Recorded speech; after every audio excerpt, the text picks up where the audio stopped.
Well, this is it, friends. It's the 21st day, and I hope this time of fasting and prayer has both challenged and encouraged you in your walk with the Lord. In Daniel chapter 10, Daniel's breakthrough, it came on the 21st day of his fast. He saw a vision and he learned that there was a spiritual warfare involving angels and demons that had been taking place, and it actually caused a delay in him getting the answer to his prayers. It's actually an amazing text, and it reminds me every time I read it that there's a whole lot more going on than what meets the eye. So whatever breakthrough that you've been seeking from God, keep this in mind, that there is a real devil who doesn't want you to have it. Now, I want to show you one thing that the angel said to Daniel in that vision that should encourage your faith. And it's in verse 12. The angel continued, "Do not be afraid, Daniel. Since the first day that you set your mind to gain understanding and to humble yourself before your God, your words were heard, and I have come in response to them." Friend, God hears you when you pray.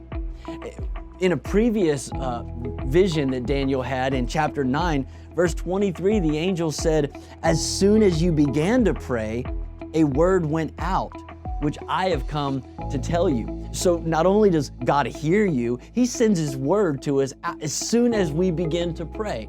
You know, it reminds me of what Jesus said, "Ask and you'll receive, seek and you'll find, knock and the door will be opened." Friends, God is not hiding things from you. He's hiding things for you. And He loves when you seek Him with all of your heart. I love the promise in Jeremiah 29:13 that says, "You'll seek me and you'll find me if you seek me with all of your heart." Now, I have to say today, personally for me, this Daniel fast, the food restrictions weren't too hard. I actually got into a pretty good rhythm, and I realized that I can probably make some healthier eating habits beyond these 21 days if I just put in a little bit more effort and sacrifice. But I did have to crucify my desires when I smelled a strong cup of coffee. Even after that first couple of days, when the caffeine urges were no longer the issue, I guess I'm just a sucker for a good cup of coffee. I enjoy it. And by the way, I'll enjoy it again tomorrow. But the way that the aroma triggers something in my brain serves as a good reminder for me of what I want my heart to long for. And I love the passage in Job chapter 14 that says, "At least there is hope for a tree. If it is cut down, it will sprout again, and its new shoots will not fail. Its roots may grow old in the ground, and its stump die in the soil. Yet," verse 9 says, "at the scent of water, it will bud and put forth shoots like a plant." At the scent of water. Now, what looked dead and lifeless begins to grow. You know, one of my prayers throughout this fast, especially when I'm resisting the aroma of coffee, has been this: Lord, help me to be more sensitive to your presence.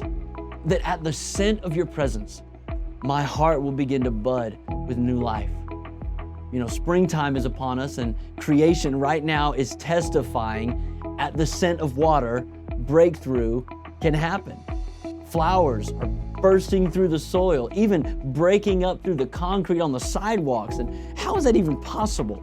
Well, in a word, it's possible because of persistence. And if you'll stay hungry, and if you'll move after God and thirst for His presence, I want to tell you, friend, breakthrough will come.